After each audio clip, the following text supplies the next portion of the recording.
good morning, everyone, or afternoon, or evening, or whenever you're choosing to look at this. This is the promised, the long promised um, review for your upcoming test.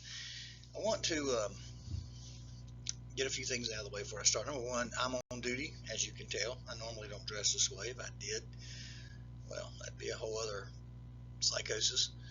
Um, I'm on duty here at Medic 10. It's already trying to be busy this morning, and I'm still finishing my coffee, so you're going to have to put up with that as me drinking my coffee as I go through this. These reviews, anything that I do in video, and I do it at work, it's iffy. There's a good possibility that I'm going to be interrupted before I finish it. It takes a while to do these, mainly because it just takes so long to render into a video when I'm finished. The slideshow itself doesn't take all that long, and it just won't take me all that long, I don't think, to go through it. But I'm going to review. If you got your handy dandy test guide out, I'm just going to take the questions. There were 30 questions on the test guide, and I'm going to address all of them. Now, what I did not do, and I've been asked this by a couple of students, bless your heart, have you looked at the test? And the fact is, no, I have not. And it's not just because I'm lazy. Well, it's not just only because I'm lazy. It's because if I go through that test before I do this review, I'm very likely, even without meaning to expressly give you answers that you might find on two questions you might find on this test.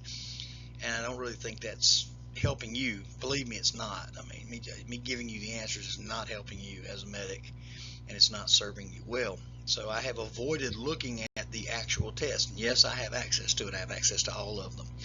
So what I did really is I am going to take you through this review much in the same way I would go through it if I were reviewing for this test that's coming up.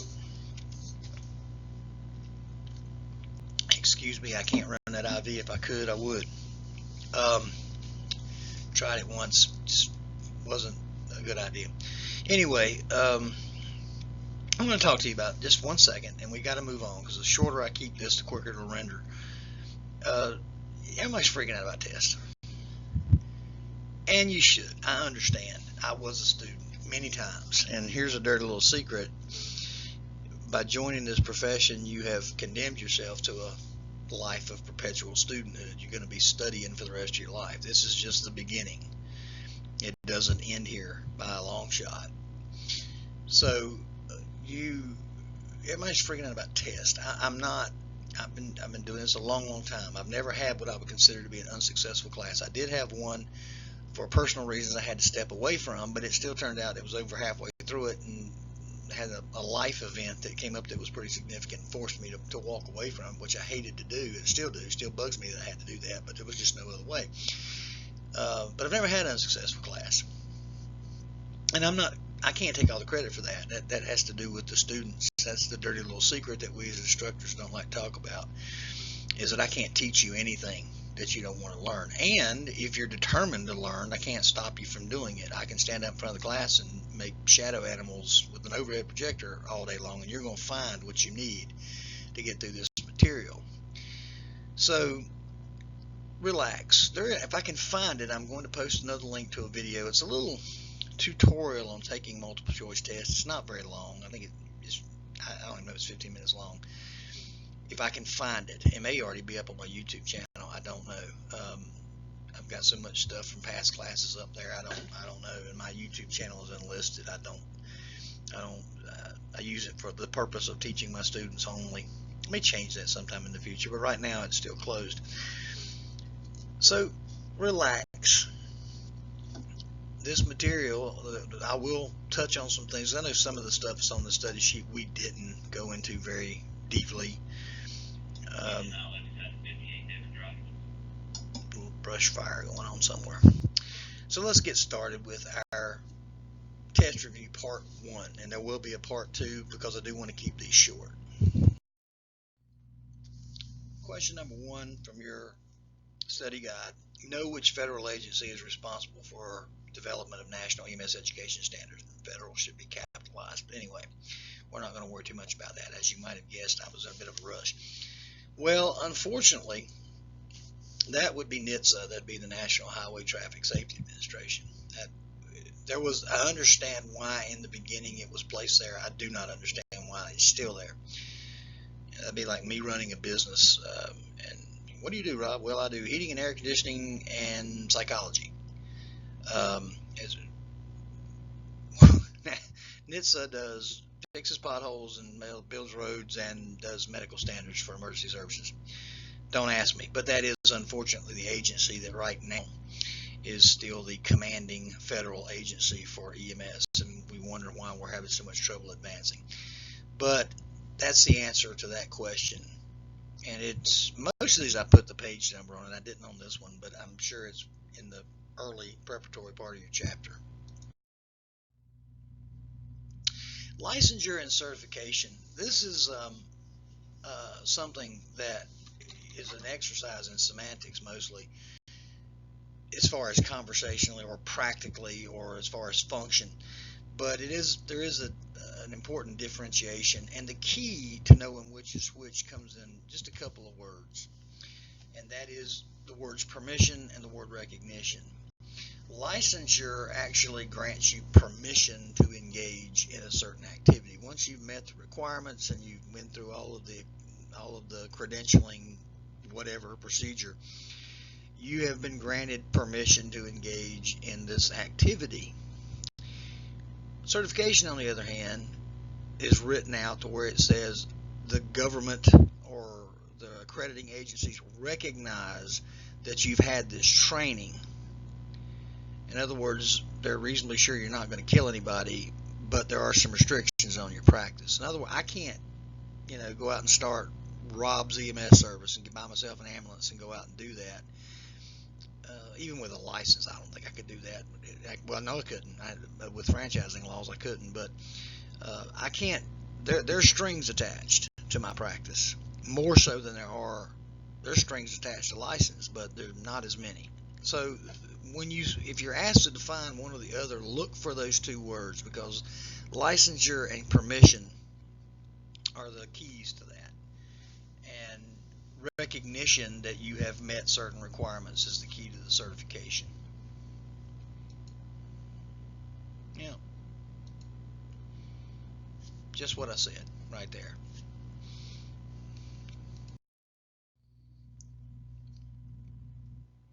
Be able to list examples of ethical behavior. And there's a huge box at the bottom of page 150. Actually, I think I put most of what's in that box on this slide. Embrace patient welfare. Respond promptly and expertly.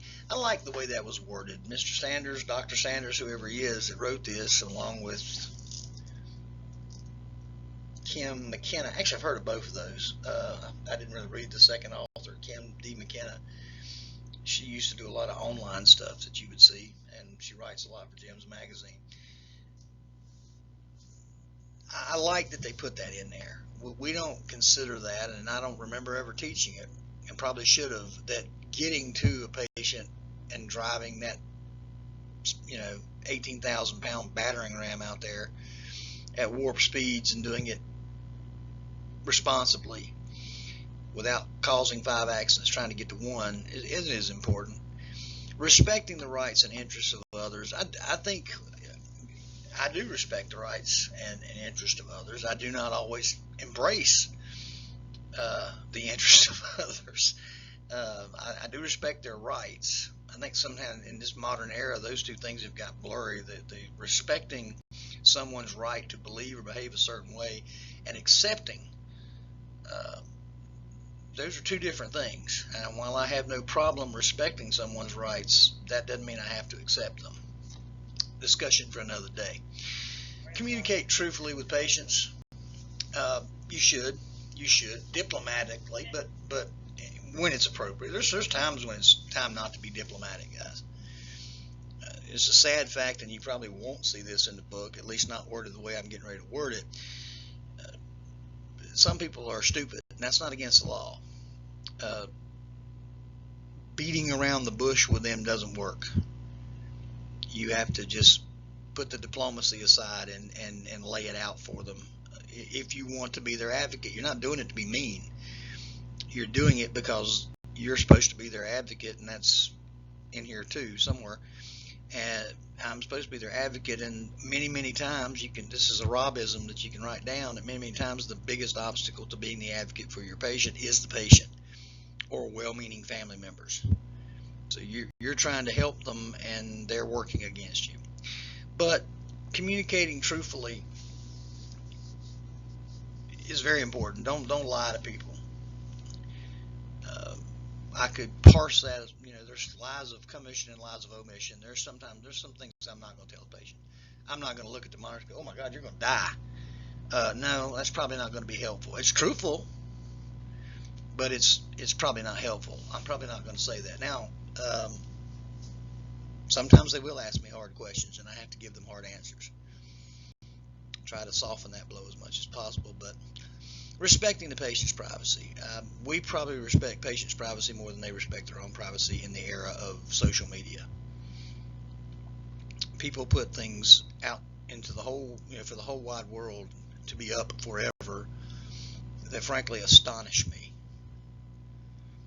I know far more about people's love life, romantic life, family life, job life than I really want to in many cases.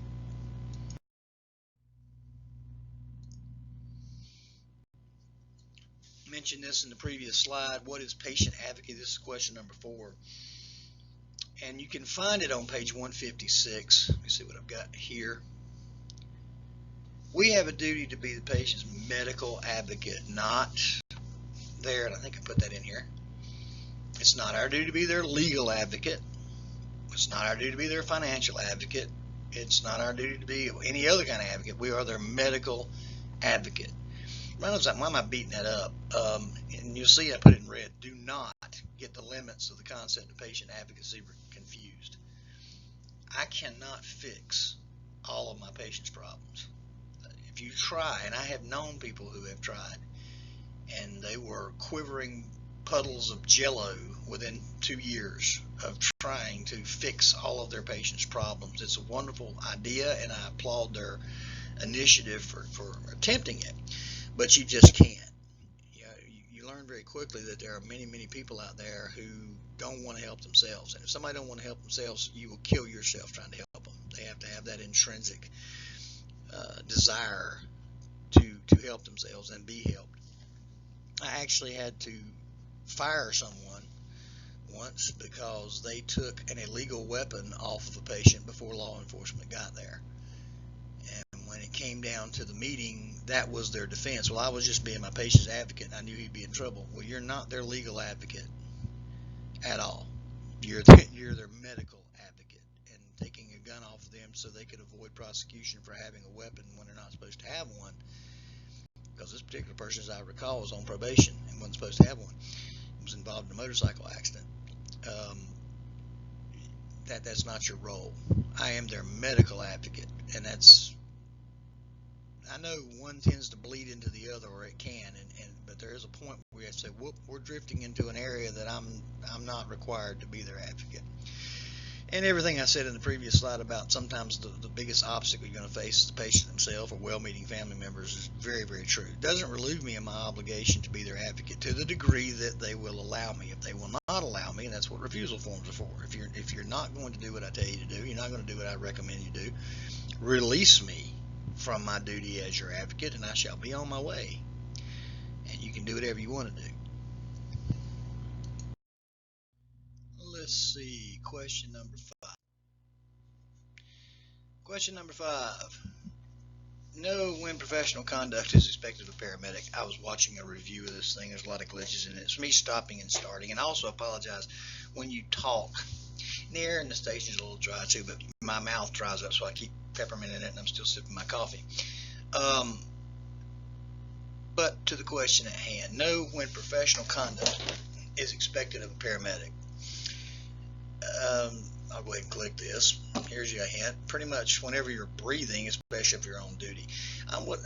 My original draft of this, when I went through this particular slide one time, I didn't mention off-duty, because you have to understand you're a public servant, and you are, this is one of the infelicities of our position. If you're going to do something remarkably stupid and unprofessional, and if you're going to water ski naked, which actually happened at a shift party 20 some years ago, that, thank God, I did not attend. I had another commitment. Do it away from home. I would recommend you not do it at all.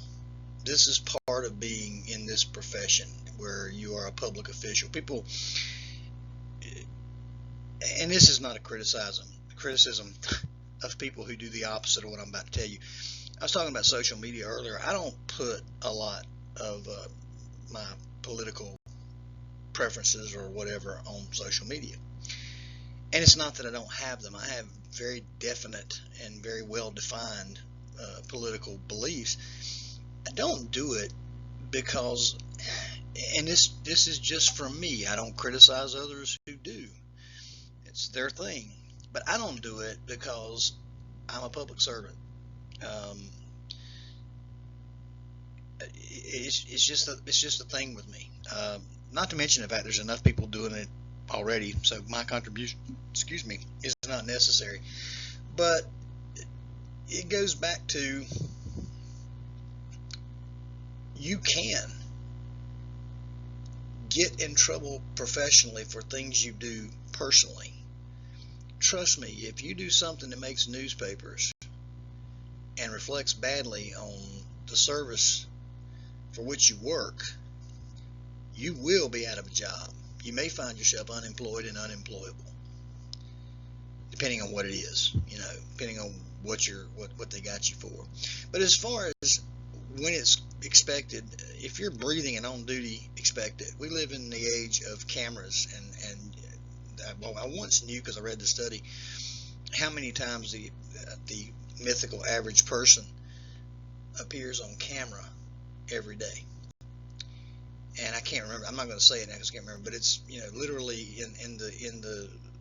in some cities it's in the hundreds. Rural life's a little bit better, but everybody's walking around with a high-res camera in their pocket. And I promise you that one time that when you let the stress of the job or the aggravation with a particularly annoying patient or nurse or whatever get to you and you pop off, somebody's going to be rolling film on it. Or, excuse the archaic reference, they're going to be filming it, taping it. That's archaic too. Digitally reproducing it. We'll go with that. So you're better off. It's a state of mind on duty, particularly. And guys, it's really easy to be professional when everybody's nice. It's really easy when everybody's doing exactly what you want them to do, and they're all nice, and your patients are cooperative, and they're sweet, and they're appreciative. The challenge of professional conduct is when they're not.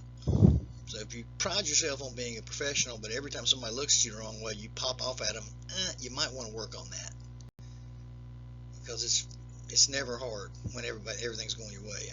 Challenges to professionalism come when patients are trying you, or someone else is. That's when you're tested on that. So just keep that in mind. But don't think just because you're off duty you're completely off the hook. Most of us, all of us, are public servants. We work for the public in some capacity. In mine, it's the county, but it could be one district in a large metropolitan area. There, maybe like New York has primarily FDNY runs EMS, but there are several private services that are contracted to certain areas, so you just may have that one little district in your private service. But the bottom line is, if you do something bad enough that it makes a newspaper legally, and I knew this because I had to have it checked out through the Attorney General's office, a service has the right to protect its reputation. Well, that's why I have a right to do what I want to do when I'm off. Yeah, you do, but you also, that doesn't release you from potential consequences, because the service has a right to protect their professional reputation. And if something you do or say or whatever hurts that, the Attorney General's opinion is that yes, they can let you go because they have a right to protect their professional opinion, their professional reputation. Eventually, I'll wake up. It's just not happened yet. This morning I am going to wake up because I just had a 15-minute thing on this particular slide and I had to erase it because I lost my train of thought. And I was listening to radio traffic. I've still got to keep my head in the game even though I'm doing this, and I was distracted by that. Our next question is not going to come up. Here we go. Know what medical direction is. You'll find this is pages 120 and 121. It's fairly self-explanatory, but I will go through some of it. There's different types of medical control.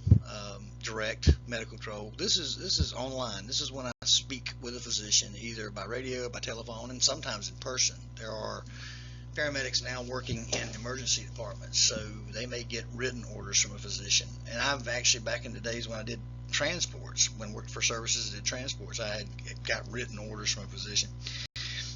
One thing to keep in mind, because we do so little of this anymore, of direct online medical control, once you make contact with the doc, your standing orders kind of go out the window unless the online medical control officer, the doctor, he or she gives you an order that is completely wrong or out of your scope of practice. If I have a doctor that tells me to give 900 milligrams of amiodarone to a patient, it doesn't matter.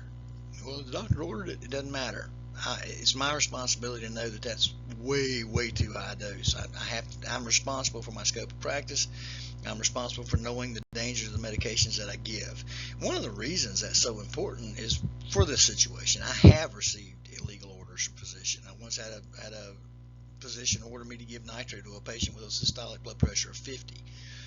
And I know that we haven't got there very much yet, but we have talked about vasodilation and the vasodilation effect of nitro. And I had to repeat that 3 times before he finally clued in to what I was trying to tell him and said, "Oh, no, don't give that nitro." And I'm like, well, I wasn't going to. I didn't say that, but I was thinking, well, I wasn't going to anyway, Doc. I was kind of hoping you would come to your senses. That happened during the era of the Mother of May I, and I worked when I started. You didn't give anything to a patient with a pulse without talking to a doctor. I couldn't give D50 to a hypoglycemic patient until a doctor gave me an order to do it. And ironically, that got changed not because of our frustration with that, but because the doctors were getting tired of being pulled away from patients to give us orders to do things that we already knew to do. So if you start down direct medical control, you're kind of stuck with it unless they tell you to do something that's just blatantly wrong. Not something you don't like, but something that's blatantly wrong. We have people that would cut their arm off before they would pick up a phone to call a doc. They think that's something wrong with that. And I just submit to you for your consideration that even doctors consult with one another. I've been in the ER many times over the years when a doctor picked up the phone and called a cardiologist and said, "Hey, John, I've got a patient in here whose rhythm just set the monitor on fire. Can we talk about it?"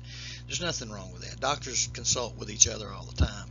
And basically that's what you're doing if you're going the direct route. You're just consulting with a physician. I would advise you, if you're not sure, my Lord, pick up the radio and call the doc and say, "Hey, doc, I'm not sure about what I'm dealing with here. How about give me a little bit of advice on this?"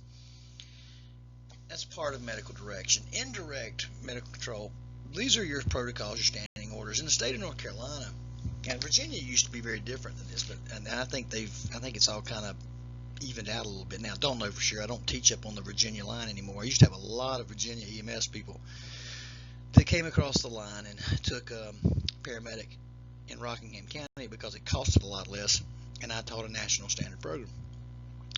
Medical directors up there at that time, I don't know if it's still this way, but if they had trained you to do a certain skill, then you could do that skill.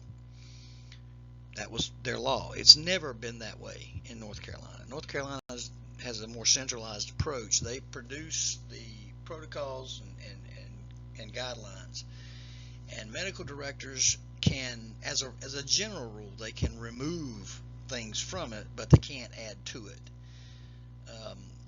There are special dispensations given for some cases. I'm not going to get into that right now. We'll get lost in the weeds if I do. But as a rule, that's the way that works. These are our standing orders.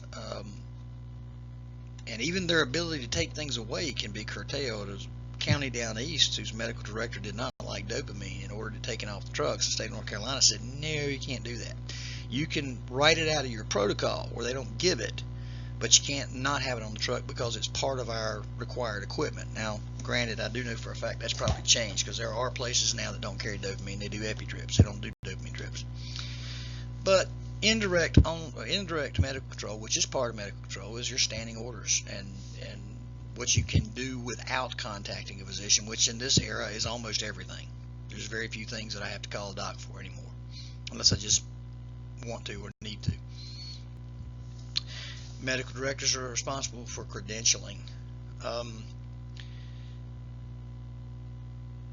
And there is no prescribed method they have to use. Excuse me. There's something written in your book, and my eye fell upon it when I was reviewing for this, and I like this book. I suspect that most textbooks that I've used and that I've dealt with over the years were written by doctors with paramedics as consultants. And I get the feeling that this one's just the opposite. The reason I said that, I could tell a whole lot of the things that were written in those textbooks didn't really parlay into the real world of EMS as well as they should. When I read this one, I don't know. I do, man. I know who these people are. Mick Sanders, he's written everything. And then Kim McKenna has done presentations and articles for gyms and everything else. I know both of them. Those are your primary authors. I don't know how much or how long ago it was, but I do know these guys have done some time on a truck. I can tell by the way they write. What I'm getting at is we operate on the assumption that we work off of the doctor's license. Well, that's true and it's not true. And the book goes on to kind of explain that. We need the physician's license. We need medical direction or we can't function. We have to have a medical director. Don't feel put upon, because virtually every medical endeavor has a medical director. I don't care what it is, whether it's nursing, even doctors have the chief of medicine. So they have direction that they follow. So, but I can't remember, I don't know of a time in North Carolina particularly, I don't know one nationally, where a doctor's lost his or her license because of something a paramedic did. Usually if the reason for that is the doctor was able to prove that they had done what they were supposed to do as far as credentialing. And the next one on here, which is continuing education, I think. Well, protocols, let's get all those up there. And there's one more, I think. No, there's two more. Medical directors, if they do their due diligence in credentialing paramedics, they're pretty well protected, but they do set those. I've been fortunate to work with some great medical directors writing protocols. There, as I mentioned earlier, they can look at the protocols and say, well, this is what the state says you can do, but I don't like that, so we're not doing that. And sometimes in our protocols, if you read them in their generic form straight from the state, they won't specify a certain medication for a certain problem. They'll specify a class of medication for a problem. And the doc gets to choose which of the drugs that he wants to fill in that class. That's one reason why some services have ketamine, others don't use it. Some have this, some have that. There are some that don't use amiodarone, only still use lidocaine, first line drug. Not many, but I do know of one at least that still does that. So that's why there are differences in protocols. But those differences are within a framework that the state has set up. Whether you know it or not, we have a medical director for this class. This is a national standard class.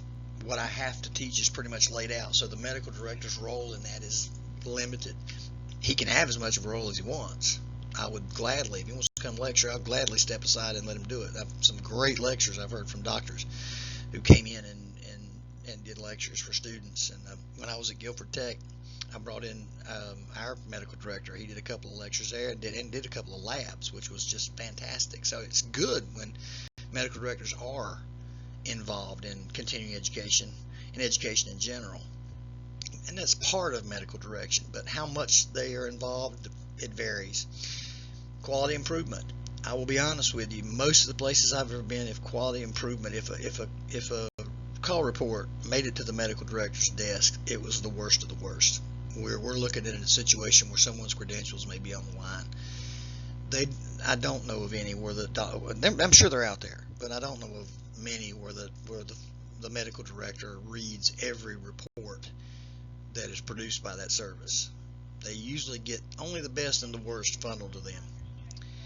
And then, of course, the withdrawal of credentials. This is what I call the nuclear option. When I was I'll let you in a little secret, little management theory that I've noticed over the years. Don't say I agree with it, but it does happen. I've worked on both sides of the football, guys. I've been on operations. I've been over training. Sometimes they can find themselves at loggerheads. It's not like they hate each other, but they can find themselves at cross purposes. Operations looks at keeping the trucks running and keeping us legal. Training looks at keeping us legal, but they also look at the quality of the care that's given. And, you know, I have run across situations where I had someone who was making mistake after mistake after mistake. And it wasn't because they just made honest mistakes, you know, the kind that they put erasers on pencils for. I'll work with that all day long. You're going to make mistakes. That doesn't bother me, as long as they're not stupid or lethal. As long as it's not those two categories, I'm fine. Or born out of apathy. Add a third. If it's just somewhere you made a mistake because you just didn't care, then we have a problem. But if you mess up because you got a really weird patient, okay, that doesn't. I don't lose sleep over that. We can work with that. I can teach that. I can help you out with that. But I have had those that, and it turned out they were long-time employees that were just burnt out, and the mistakes they were making was just because they didn't care. There was no helping that. And you go to operations, and operations will give you that story. Well, they've been here so long, and they're a good old boy and good old girl and whatever. And if it got, it's only happened a couple of times in my career, but if it got to the point that I could not, in clear conscience, keep signing off on this person, then I exercised what I called the nuclear option, which was dumping it on the medical director's desk and letting him, and I say him because all of mine have been men that I've worked with, let him pull the plug on this person. I don't like doing that because I don't like using a nuclear option, because that's it. When the medical director says they're not functioning in my system, then ops doesn't really have anything to say about it.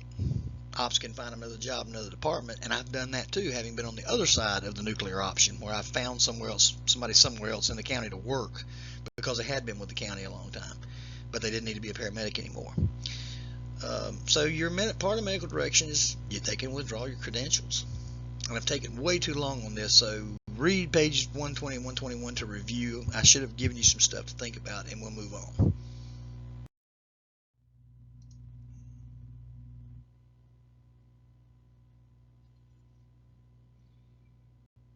Well, apparently I've locked up here for a moment, so give me a second.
And to continue, I had to stop there for a minute. You don't know that. It won't be an interruption for you, but it was for me. Um, our next question. Our next question is review number 8. Know the different types of research studies and type of consent patients must provide before they're treated under a study. There's a, gosh, what page was it? It doesn't matter. I've listed them all up here, but it would probably do you well to find it. I'm not going to take the time to find it, because I said I put them up here for the most part, but you might want to find that box that has these methods in it. My goodness, let me see very quickly. If I can't find it very quickly, we'll move on to something else. On pages 163, I think, determine the study design is the beginning of the heading. It's on the second column of the page, but at the top of 164 you'll see this list that I've got up here, and then there's some stuff on consent. And even though the consent I would encourage you, and like I said, I have not looked at the test, but I know if I was making it out, I would be on page 165. You see beginning with informed consent, and you see some different types of, on 166 you see some different types of consent. I'm not going to go over each and every one of these. I'm not going to go any of them really, but you would it would do you well to read them. There's some types of consent here that I hadn't even heard of, so I thought that was interesting. I scanned over it. I'm going to read over it when I finish this, but right now I need to move on. Different methods. The longitudinal methods are sometimes this is referred to as a linear study or a longitudinal study. This is where you follow a population, your study group, over a period of time. I'm going to start today, and I'm going to evaluate red-headed paramedics who are left-handed and their intubation success rate, and compare it with a control group of a bunch of random people, whatever. And at the end of it, I'm going to see how they compare. I'm going to follow a group over a period of time to get my data and my conclusions, or at least ultimately my conclusions. A retrospective, this is where you have a specific question, hypothesis, and data are defined from existing data. You don't have, this is like if I wanted to do something based on the census, where I don't have to go out and do the census. The census has already been done. I have a question, something I want to find out about a certain population group or whatever, and I have a hypothesis about it. I'm going to use existing data to figure out my study conclusion. The prospective method, this is where you have a specific question, hypothesis, and data is defined before beginning. So you have an idea something is true, and you're going to use the data to prove it, that it's true. And this usually is existing data too, if I'm not mistaken. Then the experimental method, this is when you take a group of people, and this is one of the most difficult to do, because you have to deal with a satanic entity called the IRB, the Institutional Research Board. I've had to deal with them. There's a reason they're there, guys, in all fairness. If you read back, if you want to do a little research on ethics and see some of the things that have been done to people, and I'm not just talking about Nazis, and I'm talking about in mainstream universities, some of the unethical studies that have been carried out before the implementation of IRBs. The reason if you do anything to do with changing a person's, giving them something or taking something away from a human being, you're going to have to go through an IRB to do it. But an experimental method is where you're going to see how someone reacts. One of them that comes to mind, and this was a very unethical one in my opinion, they brought in students and set them in front of a board that had a little button, and they had someone on the other side of the wall. The subject could not see them, but they could hear them, and they would have them answer a question. Every time they got a question wrong, they would push a button, which, unbeknownst to the person being studied, delivered a myth. It wasn't a real shock, but supposedly they thought that they were delivering a shock, and every time they got it wrong, the voltage went up. And what they were trying to see is how far people would go in causing someone else pain before they would stop. And this one was deemed to be extremely unethical and cruel. And I love the military. Good Lord, I love the military. But some of the military experiments that were done in the 50s with LSD and things like that are horrific to read about today. So the IRB has its purposes. You have to. And as a matter of fact, I had IRB training when I was at Brody School of Medicine. I still have an involuntary twitch in my left eye when I think about it. I'm trying to remember the name of the drug. Actually, it wasn't a drug. It was a fluid. It was made from expired blood, had a long shelf life, and unlike our crystalloid solutions that we give now in trauma, this actually would carry hemoglobin, and I can't, Chemolox? Polyheme, coffee's kicking in. Polyheme was the name of the fluid, and I first heard about polyheme back when I was still at school, and maybe 10 years ago now. It had finally made it to the human trial stage, and Duke was running a, I think it was Duke was running an in-hospital trial of this drug or this fluid, and Orange County or Durham County, one or the other, was doing a field trial with their EMS system. And I tell you what, let me save this story. I'm gonna get to it because it comes under the type of consent that patients must provide before they're treated under a study. Just know that these are 4 methods. There's a lot. There's more than this. And if you do any of the experimental ones, and maybe and possibly in the other ones, if there's any potential for a human being to be affected, let alone harmed, you're going to have to go through an IRB.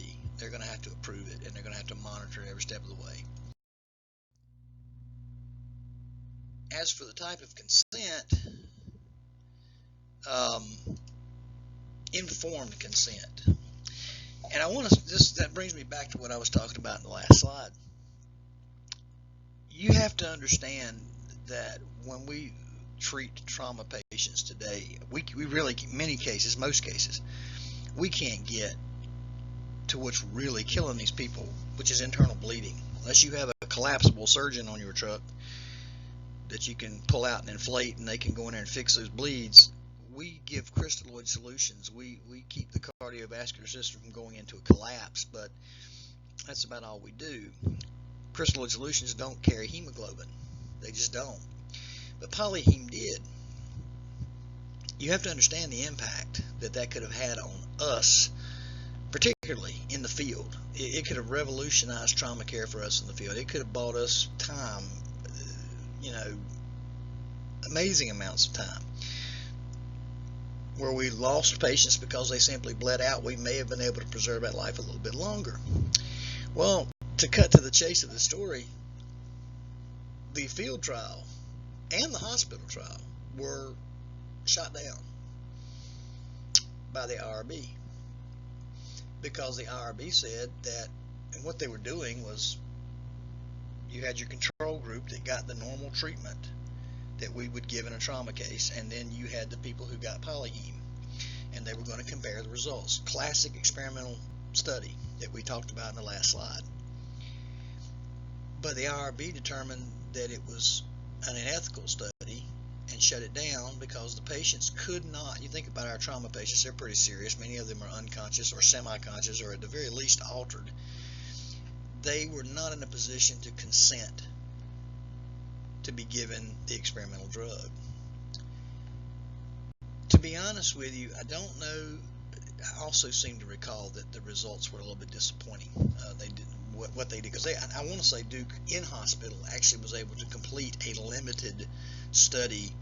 The reason I say it was limited because the very patients that would have benefited from the most were not in a position to consent to it, but they did finish a limited study.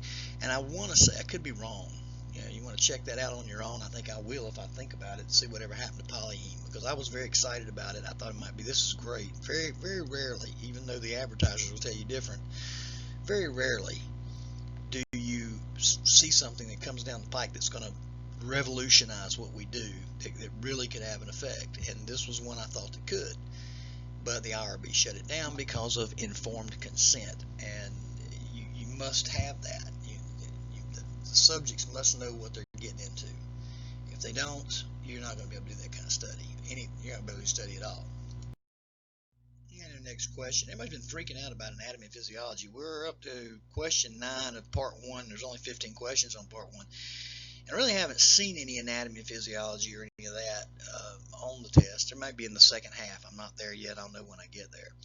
But this one is, what percentage of the body consists of water? And I'm going to tell you something. I know it's got to be in your book somewhere, but I'm not going to lie to you, I couldn't find it. The answer, truthfully, is generally considered to be roughly 60%. It varies a little bit between men and women, but if you need a number, 60%. That's the only physiology question I've seen so far. There may be some. Everybody was worried about it. If that turns out to be wrong, the answer that I'm giving you, then I'll just throw it out. But the fact of the matter is, I couldn't find it in the book. You got all kinds of things about water, but I could not find the percentage. It's probably in a little blurb somewhere. I just missed it.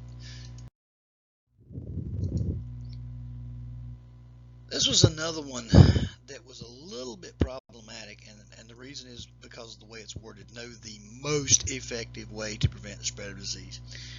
Well, truthfully, if you're a believer in scientific reductionism, the Occam's razor method, we've all been told, you were told this in EMT school, that washing your hands, most effective way to prevent the spread of disease.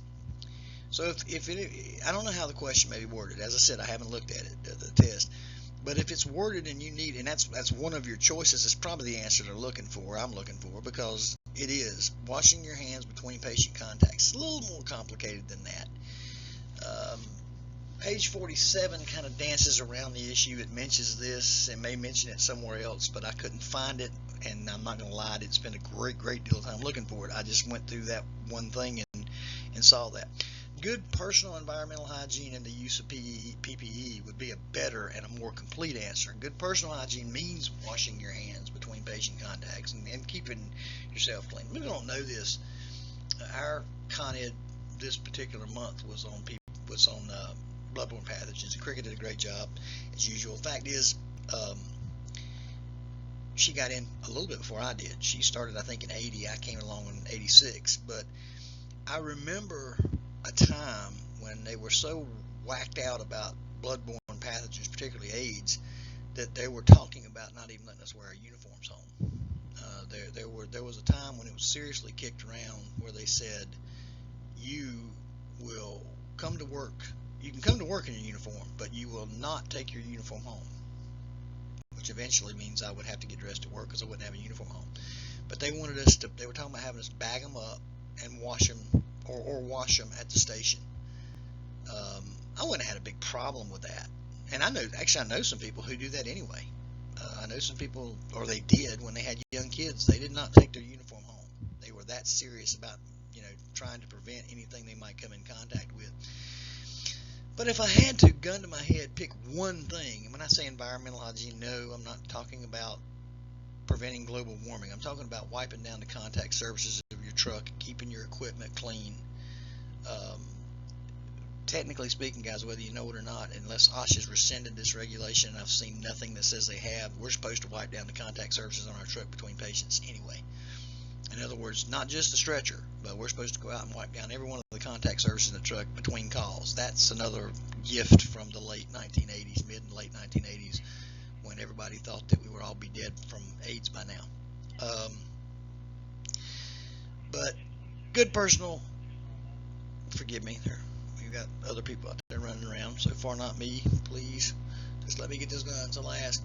Good personal, meaning wash your hands, keep yourself clean. If you think you've been exposed, we had a truck not long ago went out of service so the crew could take a shower and clean the truck up because they had been exposed to something. Clean that sucker out. Total decon.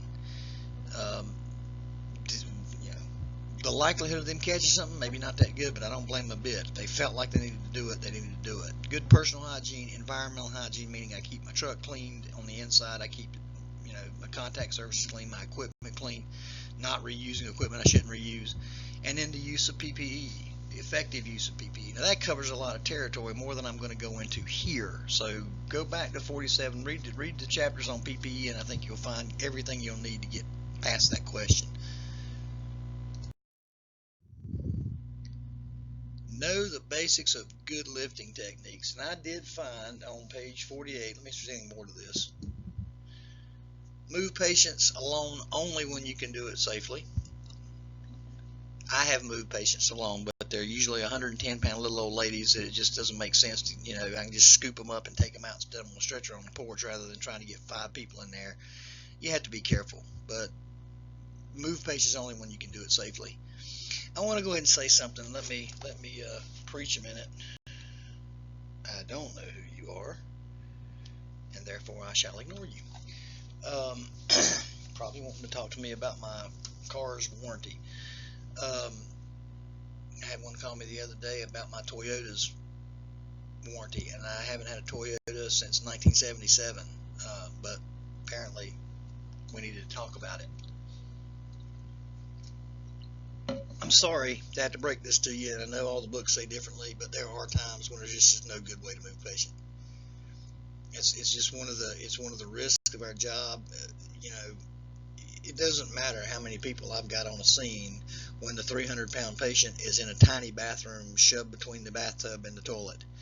I can only put so many people in that room physically without knocking down walls. So there are times when, well, I'll say this: if you can figure out a good way of doing it, you're a better person than me. I have been in a situation where there's just no good way of moving this person where we're all going to be safe. You should avoid those situations if you can, but you can't always avoid those situations. So let's see what else we got. This was from page 48. Look where you're walking or crawling. I would advise you to do that whether you're lifting a patient or not. My wife can't go backwards. She cannot. When we worked together, she could not do the backward walk. I always had to take the foot in the stretcher if we were going backwards. But it is dangerous when you're not paying attention to where your feet are landing. It does not take much to twist an ankle. It doesn't take much to make you lose balance and drop a patient. I'm very proud to say in all of my years I have never dropped a patient. Now I'll do it today because I said that, but I've never dropped a patient, and it's because I do think through the moves that we're making. And also I treat patients the same way I treat other drivers on the road. What is the dumbest thing they can do and expect them to do it? And many times the dumbest thing they can do is once I've got them standing up, they just go limp on me. And I try to be ready for that because some of them will do it. Move forward rather than backwards when possible. That's always, you need to be able to, if you can, it's not always possible not to move backwards. But if you can, you want to go forward rather than backwards. Even if it means moving some things around and taking a couple extra seconds to get in a position to do that. We tend to get in a hurry, and we do what's easiest and quickest rather than what's best. And sometimes it means let's do a little interior design here and move some stuff around, and then approach this lift because it's safer for us. Take short steps. Enough said. Bend at the knees and hips while keeping your feet apart, not too far apart. You'll look silly. And this is the best way to do it, of course, until your knees blow up, and which at least you'll still have your back because you preserved it doing your knees. But I'm joking. I'm being facetious. Truthfully, that is, try to keep your back straight. Use your hips and knees while you're keeping your feet. Now you think about shoulder length apart. You want to be balanced. You want to keep your balance when you're moving. Maintain the natural curvature of the spine when possible. I have to be honest with you. I kind of chuckled when I saw this one. I'm not, in the habit of putting my spine into unnatural curvatures, but I guess you could. If you do put it into an unnatural curvature, you're probably going to be seeing a chiropractor or an orthopedic surgeon very, very soon. Lift with the legs, not with the back. That is very true. As best you can, lift with your legs, not your back. And a guy I worked with, his name was Frank, and he was a former bodybuilder, and you know the type. I mean, he just all blew up, and I mean, he was cut. I'll tell you that. He was ripped, but he ended his career opening a bay door. Caswell County couldn't afford door openers. You had to open your own bay door. He bent down, and all those weights he lifted, all those squats he done, he bent down, reached down to lift the door up, turned wrong, and that was it. He was done. Messed his back up just doing that.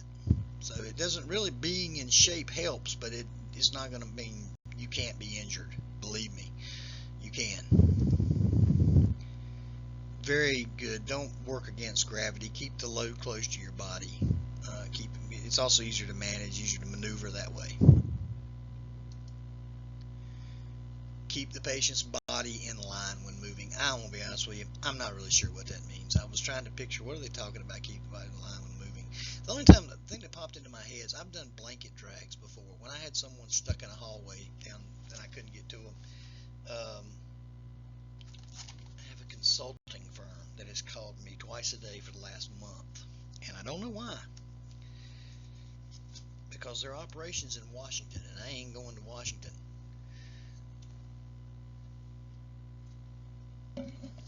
Anyway, but they keep calling me. I'm eventually going to call them back just to see, what in the world do you want? You're driving me up a tree. But when I've done the blanket drag, and I try to drag with the long axis of the body, it's just easier. It's not that there's any benefit other than it's just easier for me. So these are some of the basics. They're on page 48. I would think a lot of these would be common sense for you as far as a testing thing. Yep. Use assistance. We've got a few lifting assistant devices. The power stretchers are wonderful once you've got the patient out of the house, but here's the bad news, guys. Most of us get injured inside the house. We don't get injured loading a stretcher anymore. We used to when we had the old Backbreaker 1000 that had retired more paramedics and Social Security. That was the one that you had to drop all the way down and then pick all the way back up to load it. I wish I could find one. I could probably find a picture of one. You wouldn't get the full flavor and the appreciation of using that device though from a picture. When you have someone that's 300 pounds and you have to drop them all the way down to ground level and then grab the rails and pick them all the way back up and load them in. That's one reason why a whole lot of paramedics left the business. It put them away. I used to call it the Backbreaker 1000. Use your lifting devices. Use as many hands as you can get in there safely. And I've had people, they're trying to help, but we've had so many people in there we were all over each other. We were actually creating an unsafe situation because we were going to trip because there's just so many hands on that patient. But use as many as you can, as many as you need if possible. All right, be able to define anxiety. And I kind of cheated on this one, guys. I just went to your glossary. It's in your glossary, in your book. It's a state or feeling of apprehension, uneasiness, agitation, uncertainty, or the fear resulting from the anticipation of some threat or danger, which is fine. We've all been anxious at times. We've all had anxiety about an event before. It's when you have this condition and you don't have an event. And a lot of paramedics, I'm telling you, it's going to be a syndrome. It's public servant syndrome. I don't know. Soldiers have already identified it in. Suffer from depression and anxiety. Is this gray, you're anxious and you don't know why. We talked about this in class. I told you about how they have found that repeated exposures to stressful events actually rewires the amygdala of your brain. It actually, your fight or flight mechanisms have a tendency to engage and they don't disengage. And so you're walking around feeling anxious, feeling like you should be fighting, running, or something, and you don't know why. That generates a conflict between what you feel and what your conscious mind is telling you. Your conscious mind is telling you, I'm not in danger. I'm fine. I'm laying here in my chair with my feet up watching TV. Why am I anxious? So that conflict is developed, and it's very common for people who've been doing this a long time to wind up with a diagnosis of anxiety and or depression. Sometimes they come together. The difference between eustress and distress, and I'm just going to lay these out here pretty quick because we're almost at an hour, so I know how long this is going to take to get part one done. Eustress is necessary. It's positive. It's performance enhancing. It's if your work energizes you, even if it's stressful. And I'm going to tell you, after all these years, give me a good call, and I'm still energized by that. I enjoy it. I get a little bit of a high that it takes me a while to come down from once we've had something really interesting or really cool, and we did really good. That's eustress. It's positive. It's energizing. It's affirming. Distress is negative. It's debilitating. It is sort of like talking about that anxiety that you have no cause for. Too much distress and the body physically starts to break down, let alone emotionally. Read page 32. Read over page 32 will explain that. I know we talked about it in class, but if you need a review, it's mostly on page 32.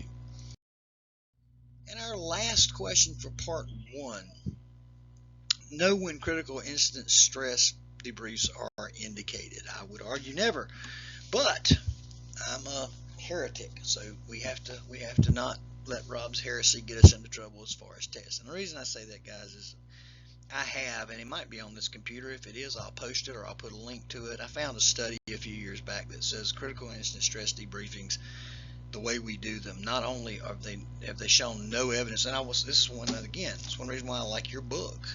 It's evidence-based, written by, I suspect, paramedics who've done some time on a truck and may have done it recently, as opposed to, well, I was a medic in 1984 and then I became a doctor and now I'm writing paramedic books. I suspect these people have done some street time. I have a study that said that critical incident stress debriefings not only have shown no evidence at all that they do anything at all effective, but they may actually be harmful. The reason being, if you force people to focus on something before they're ready to focus on it, you may actually do more harm than good. I am not a fan. Now, let me quickly say I am a big fan of counseling. If something on your job is getting, I think critical incident stress debriefing sold a lot of books and made somebody very rich. But I've seen no evidence that they do anything and may actually contribute to a worse problem. That is my opinion, and it is an informed opinion, but it is my opinion. I also know there are paramedics out there that swear by them, so pick your position on that. I do believe in counseling. If something's bothering you, this critical incident stress debriefing is meatball psychology. Go to a psychologist and get counseling. That will help you. I truly believe that. Getting together in a group and talking about our feelings and holding hands and braiding each other's hair and whatever, singing Kumbaya. Because the bottom line is, whatever we're getting together to talk about sucked when we went in there. It's going to suck when we get out. And I'm just going to have to find a way of dealing with that. And talking about it, not talking about it, yeah, I will talk about it. I'll talk about it to my friends, my family that I trust. I'm fortunate. I have a wife and a brother who are in emergency services who understand this world. So if I need somebody to talk about something like that, I can go to them in a minute, and I don't have to explain myself. Whatever works for you. But it's in there. I'm not a big fan, but then again, I'm probably in the minority. If you want to discuss this position further, I'll be happy to, and I will respect yours. If you think that it's a good thing, I'll respect the fact that you think. I think it's a lot of it. If you think it's going to work, it'll work. If you can't see the mechanics of how it works, which is my position, because it changes nothing. What sucked going in sucks going out, and I've still got to find a place to deal with it. What it does is it lets you know you're not alone. Well, I already know I'm not alone. When we run a bad call, I know it hurts us all. We're probably all thinking roughly the same thing. And I bet you on another little thing, this list here that I'm about to give you, all of these and more would give you a reason for having a stress debriefing. And I have lived through every one of them, some of them several times. But to me, what strikes me is the things that bug me that really aren't that bad. It's not the meat. It's not the gore. Somebody gets destroyed in a terrible way. Yeah, that's bad, but that doesn't bother me that bad. Most of what gets to me are situations. I've had calls I don't even know why they bother me, but they bother me. And if I told another medic, they go, "Well, that was nothing." To me, it was for some reason. So it doesn't have to be one of these. It can be something a lot less dramatic. Line of duty death or injury or death, had it. Disaster, had it. Emergency worker suicide, boy, I've had it. Infant child death, had it not a month ago, for one example. Several more in the decades I've done this.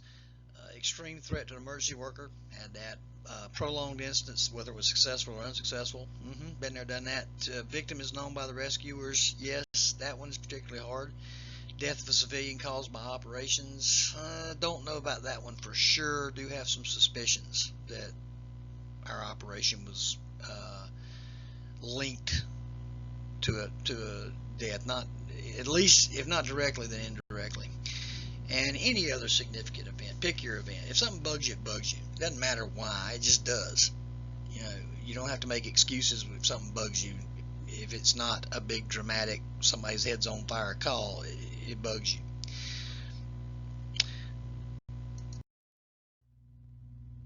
I'm not going to add a slide there. I thought I got rid of that. That'll bring us to the end of this. Let me see. Yes. You can tell I did not have a lot of time to edit this. That is the end of part 1. We will take questions 15 through 30 in part 2, which I will begin here in just a few moments.